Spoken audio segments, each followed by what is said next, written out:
na ramoro chumena mataka ko ni rawone ni biba mataka ke misa ropo ni ana di sambulu bidang na sero gori sana churi kino na moro chumai tunasile ni sambula oyo Mr. Ben kelapa na magikira ni biba mataka moni chikira borombu kama na ono kene diwa ena bula FM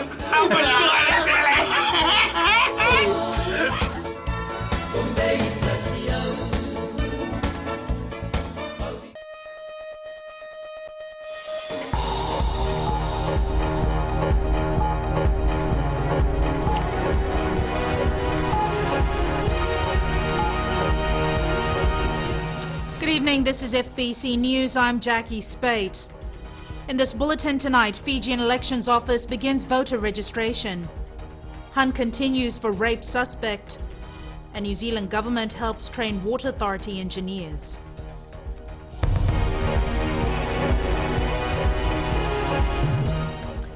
The Fijian Elections Office has begun registration for the 2018 elections, and today it launched the voter registration in schools program in Lambasa. Students of All Saints Secondary School who have turned 18 years were amongst the first to be registered today. Ellen Stolz reports. 18 years old. Senior students of All Saints Secondary School had an information session about their roles as voters. And some people might say it's a few years to the next election, but it's always very important that your voter list is up to date and that you don't leave it to the last minute to make sure you've got everybody registered. The team is targeting 178 secondary schools, and it will be registering students who turned 18 from this year until the 2018 general elections. While registration is not compulsory, Deputy Supervisor of Elections Michael Clancy says it's important to ensure that young people have all the information they need to make an informed choice. We're also taking this opportunity to not just register them, but also discuss with them why they should register and what's the advantages of registering, and which is their right and responsibility as a citizen to take part in the electoral process. 82 students decided to register today, and another 6 changed details on their voter ID card at All Saints Secondary School. The Fijian Elections Office is targeting the registration of 6,000 students as eligible voters by the end of the year. Registration teams are also in the Central and Western divisions. They will move to the maritime areas next week. Ellen Stolz, FBC News. A manhunt continues with a 40-member police team for the suspect involved in the beating and rape of a 9-year-old girl in Nakasi Suva last week. Chief of Investigations and Intelligence ACP Henry Brown told FBC News that the investigations are continuing. The incident occurred last week Tuesday when the Class 4 student was walking home after school. She was found by her mother meters from her home. She remains admitted at CWM's intensive care unit. Police have set up a 24-hour operations centre at the Nakasi police station and are appealing to the public for information that could lead to the arrest of the suspect. A country has high chances of attracting more development funds if it has a solid national development plan. National Planning Minister Ayasad Qayyum says development partners and donor agencies don't just simply throw away their money. Ritika Pratap reports. Work is in progress to draft Fiji's first ever National Development Plan.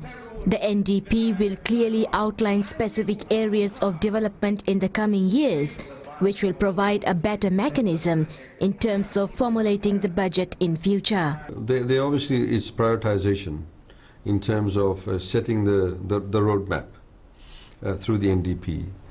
So government will always fit in the budget requirements and budget formulation through the NDP.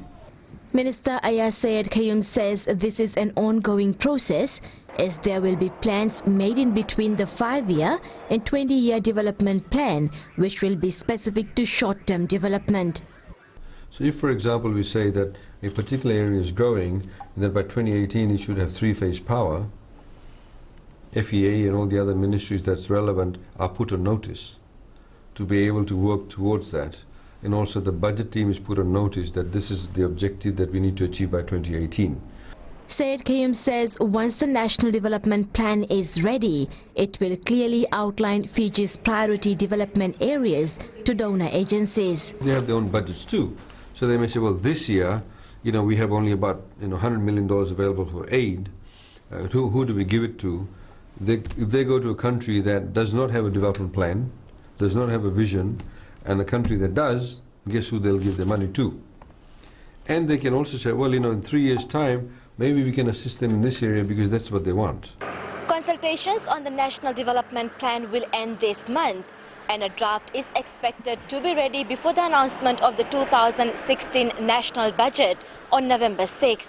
Members of the public will be given a chance to have their say on the draft plan. Ritika Pratap, FBC News. The Water Authority of Fiji has received a boost in training its staff to build capacity and improve services.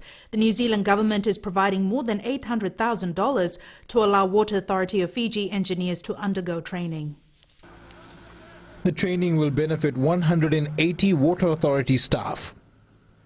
When we took over the water and wastewater services in Fiji from the department, we set out on a plan to modernize this water utility. It was a big challenge in terms of infrastructure development, replacement and extension. The New Zealand government had talks with WAF earlier this year to identify ways to help improve Fiji's water and wastewater services. We identified workforce capacity building as a key area where New Zealand could potentially help.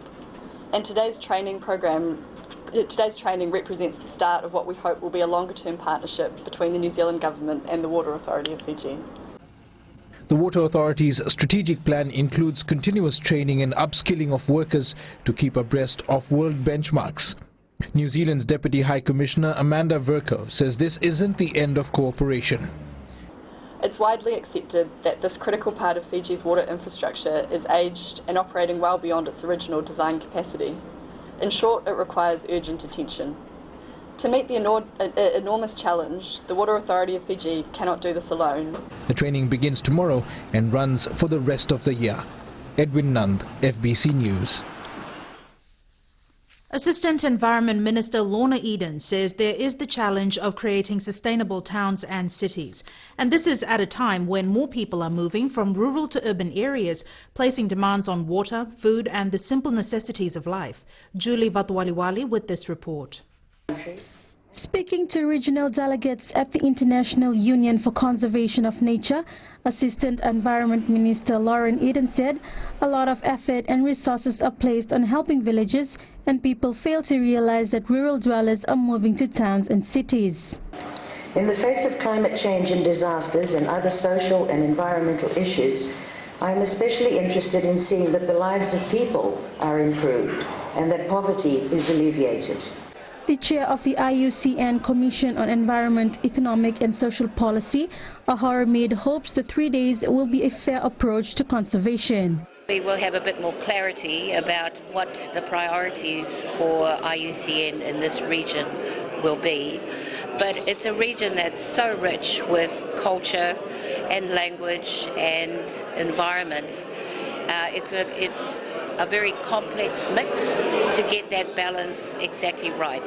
The regional director for IUCN, Taholo Kami, says they hope to come up with strategies on conservation and sustainable development. It's a critical time for these kind of discussions. We look forward to healthy partnerships with the Fiji government and then other organizations doing good work here in the region and in Fiji in terms of biodiversity, conservation, environment and sustainable development as a whole.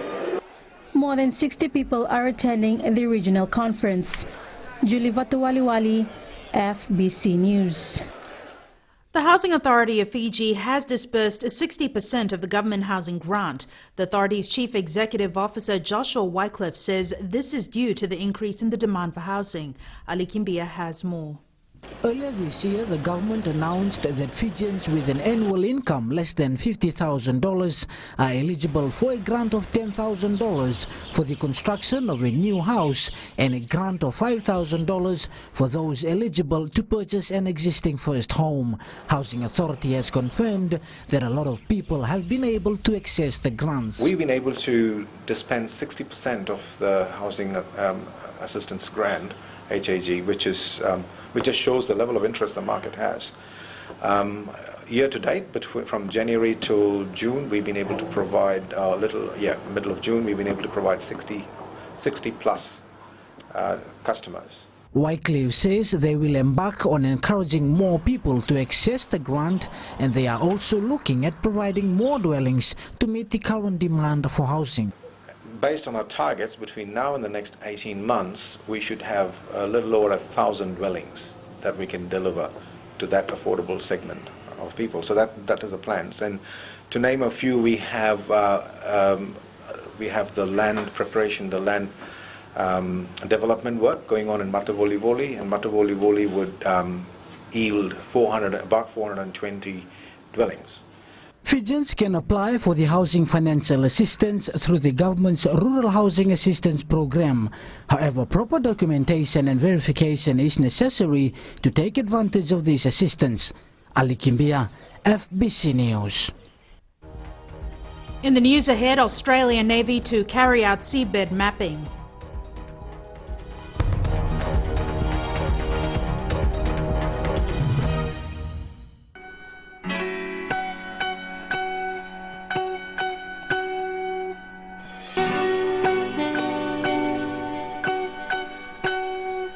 If you just joined us on the System After Dark, this is a homegrown number courtesy of E3 and Cracker. Bulla, how's it going? I'm D, your host on the System After Dark, right here on Today FM. Today's hit music. You can catch me weeknights at 7 p.m. That's from Monday to Friday, only on the home of Today's hit music. And don't forget, that's D with you every weeknight on the System After Dark.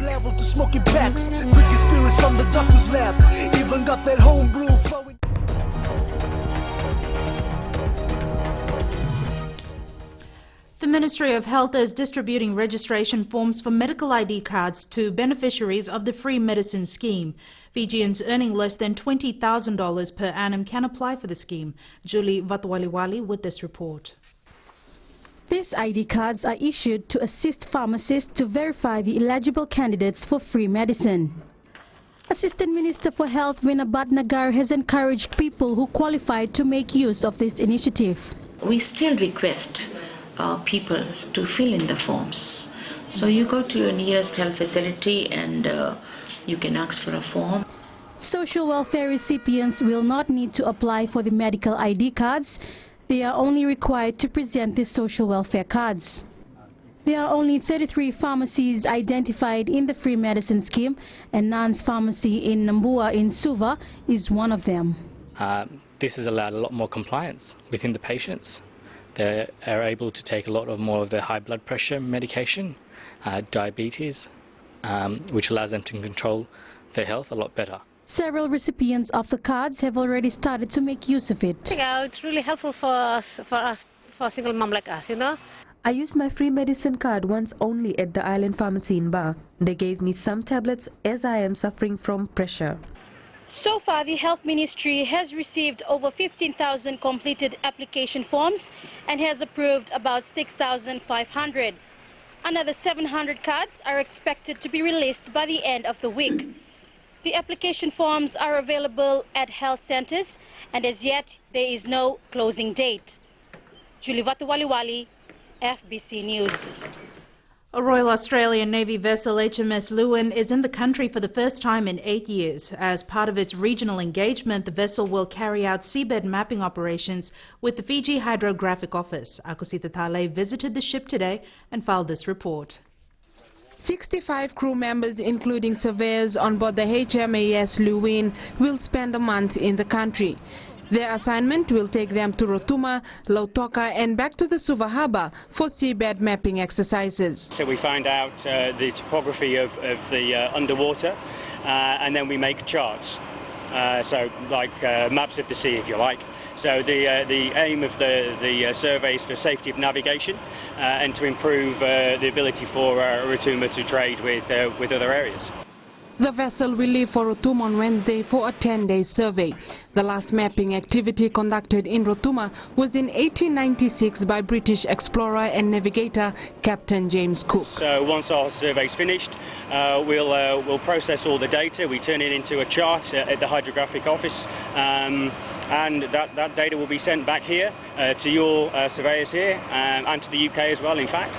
This visit builds on talks between Fiji's Minister for Defence and the Vice Chief of the Australian Defence Force last December on the maritime security partnership between Fiji and Australia.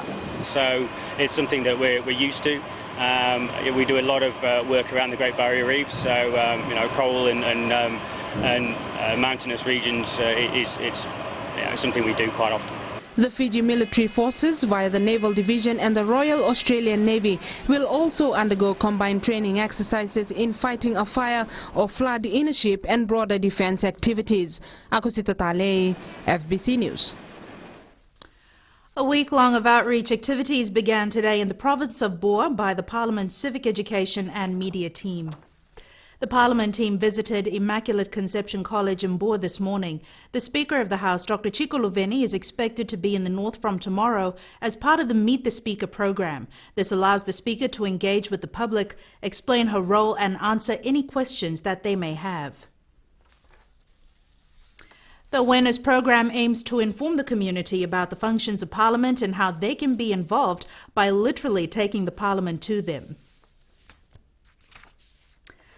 A delegation from Fiji is travelling to the UN headquarters in New York to determine whether more peacekeeping soldiers need to be deployed on overseas missions. We are talking about the mandate, the area of operations, what are the future for the deployment inside Syria, because at the moment they are in Israeli side of the border, and we have to know the future deployment and we have to plan accordingly.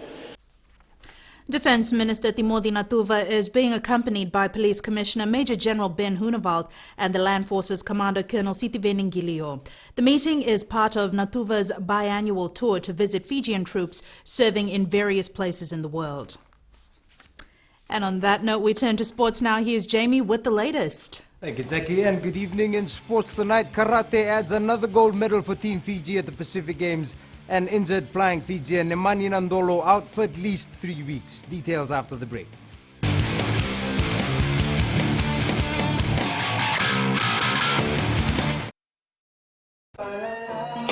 Gold FM, only the classic hits. Beautiful song from the group Firehouse and When I Look Into Your Eyes. Before that, you heard from Smokey Robinson with One Heartbeat.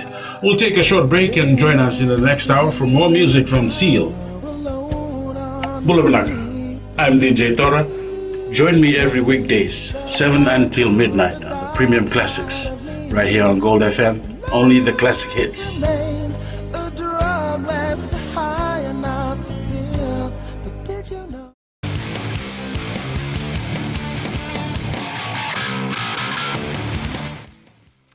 And another first for Fijian football. The Fiji Under-23 team has qualified for the 2016 Rio Olympics. The side beat Vanuatu 4-3 on penalties in the qualifying final last night in Papua New Guinea. Indra Singh has more. Crazy was an incredible feeling. It's so difficult to describe. The game is double history. First, because Fiji never qualified for an Olympic, and second, because no island qualified for an Olympic. Before they leave, if they qualify for Olympics, that's $25,000, and if they win the gold, so that's another $25,000. So $50,000 total was for the bonus for the play. In telling the Soccer 11 fans and the critics, please bear with us, and we will definitely give the results. Then always you can criticize or whatnot.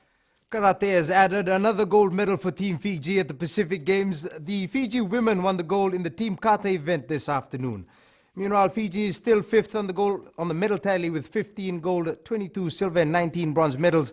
PNG still leads with 36 gold, 23 silver and 22 bronze, followed by New Caledonia with 23 gold, 23 silver and 18 bronze. Tahiti is in third spot with 23 gold, 16 silver and 14 bronze, followed by Samoa with 18 gold, 18 silver and a bronze medal. Last night, Fiji also won a silver medal in the men's basketball competition. Meanwhile, the Fiji Rugby League team finished in 4th position at the Pacific Games. The team lost the bronze medal match 16-14 to Tonga. Vodafone flying Fijian Nemani Nandolo has been ruled out for at least the next 3 weeks. Nandolo suffered an injury in the match against the Maori All Blacks last Saturday and is awaiting medical reports to decide on his next move. He may return to New Zealand if he is ruled out for a much longer period. At this stage, he'll be out probably for a couple of weeks, so we're considering whether to leave him here in Fiji to rehab and join the team later, or there's a strong possibility he might go back to the Crusaders and rehab down in Christchurch and then join us after the PNC. Meanwhile, in the Pacific Nations Cup opener this Saturday, the Flying Fijians play Tonga at the Injured Stadium in Suva. The Vodafone Fiji Mbati side will host Toa Samoa in Suva in the Pacific Test in October. Fans can expect a rugby league feast in the much-awaited clash between the two rivals, which also serves as a Four Nations qualifier. Chalinda Dakadaka has more. Fiji-Samoa match will be played in the ANZ Stadium in Suva. So we would like to bring all our Fiji Mbati players to come and play in front of the Fiji crowd. And we'll also boost the morale and have a good chance to win. We have to win to be selected in the team. So there is a coach that is willing to help us, and we're still negotiating with him at this stage. And that's it from sports this evening. It's back to Jackie now with business.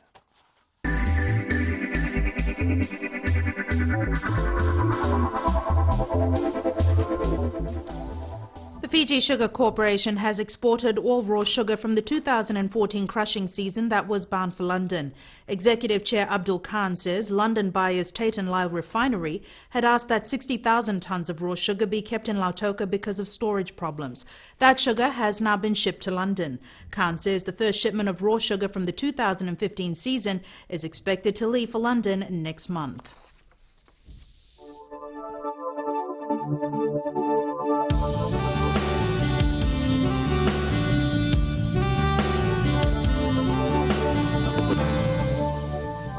Cloud and showers were experienced especially over the eastern parts and interior of the larger islands. Suva reached 22 millimeters of rain overnight.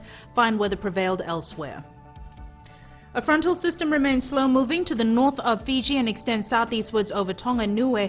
Meanwhile, a southeast wind flow prevails over most southwest Pacific Island countries. It was yet another day where maximum temperatures remain below 30. Suva managed to hit 24. Expect a low of 16 in Ba and 20 in Suva later tonight. Occasional showers over the interior and eastern parts of the larger islands are expected tomorrow. Elsewhere, fine, cool at night, moderate southeast winds, fresh at times, rough seas. And the further outlook for Wednesday, fine apart from brief showers over the interior and eastern parts of the larger islands, cool at night. And a quick recap of our main points again. Nationwide voter registration exercise gets underway today. 40 police officers are looking for a suspect involved in the beating and rape of a 9-year-old girl in Akasi, Suva last week. And the Housing Authority of Fiji has disbursed 60% of the government housing grant. Now to our poll segment. And the results from last week, we had asked, can Fiji win the 2015 Pacific Games? 55% said no. This week we are asking, should operating hours of nightclubs and bars be reviewed? Visit our FBC website to take part. Remember, you can send us newsworthy pictures and videos on email citizenseyes@fbc.com.fj or share it with us via Facebook page, FBC News. And if you're on Twitter, follow and tweet us your news tips at FBC_news or simply hashtag FBC News. You've been watching FBC News. I'm Jackie Spate. Good night.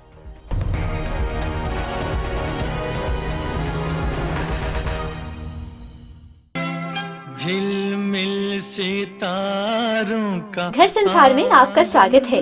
आपका अपना छोटा सा स्वर, जहाँ प्यार भरे रिश्ते पलते हैं, जहाँ हेल्थी रहने की सलाह दी जाती है, जहाँ हम आपको और भी सुंदर बनाते हैं और जहाँ स्वाद की सौगात भी है। नमस्कार, मैं हूँ पल्लवी। सोमवार से शुक्रवार 9 से 12 तक रेडियो फिजी 2 देश की धड़कन पर घर संसार में शामिल रहिए मेरे साथ। ऐसा सुंदर सपना अपना